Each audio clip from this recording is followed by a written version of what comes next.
Have you ever wondered why some traders are consistently profitable and others aren't? By now you should realize trading is way more than obviously just technicals, but there's a plethora of things that it could be. And one of the things that often gets missed out is evidence. Having evidence builds confidence. For example, imagine if I said to you, jump out your bedroom window, you'll fly. Would you believe me without evidence? Likely not, unless you're a little bit tapped in the head and fancy being a little bit daring, which I don't recommend, so please do not go and do that. But if you had the evidence that you could fly, then you jump out the window, right?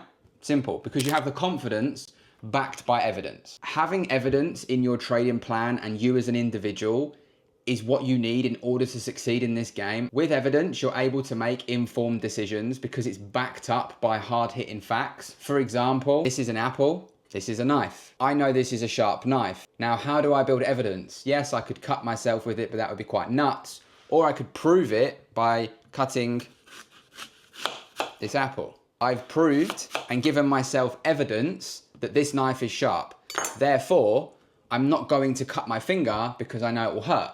It's a good apple. Evidence can reduce emotions and impulsive choices, and I strongly believe it's one of the biggest things that a lot of traders lack. Often we're told and lied to that go and backtest, get data on your edge, and you'll have all the evidence you need. Now, the issue with that, and I've spoken about this many a time on this channel for years now, is yes, backtesting has its place in a trader's journey. However, with backtesting, there's one crucial thing that backtesting doesn't test, and that's you and your emotions and your own psyche. Because when you're backtesting, it's a simulated environment, it's fake money, you can cheat. And yes, there's software out there now that you can't cheat on, but you'll still cheat, you're biased, and you're not simulating a live environment. And what I think a lot of traders need to do is go and get skin in the game and go and actually do the thing live with something substantial that's going to provoke those emotions that you only feel when you're live. So many people over the years, and I did this myself, you go live with data that you've got from backtesting, you feel confident, and then you start getting humbled. You start taking losses, and before you know it, you start feeling a certain way,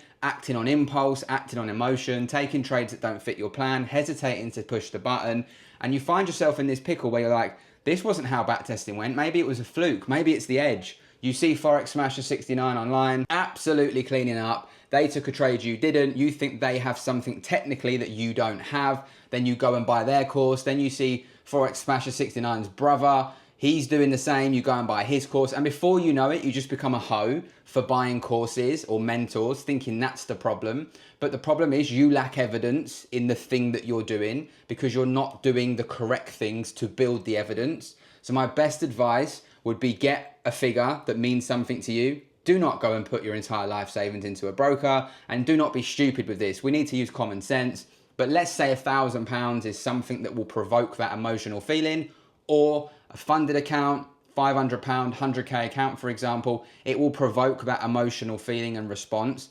Get that, trade it with the edge that you've got some data on, of course, you need to have something on it, and then go live, and every loss, every win, log, document, journal, and look at what you can learn from that. Look at how you react, because I promise you a lot of people blow accounts, especially funded accounts, or give back profits because they themselves cannot control their impulsive decisions or their lack of emotional control. And sometimes just having that evidence that says, listen, big man, if you hit this system over a sequence of 10, 20, 30, 40 trades, you're going to win 50% of your trades, you're going to average a 1 to 2%, you are going to make money. This is proven because we've done the work, we've got the real evidence. Just like I said, this knife was sharp, just like this apple got cut in half, just like if I said to you, you could fly out your window and you actually flew, you'd have the confidence to execute. And then once you're executing, every single trader has different stages they're at, that they're going to learn different things about themselves. I've learned so much about myself in these last few years that I never even understood was a part of this game.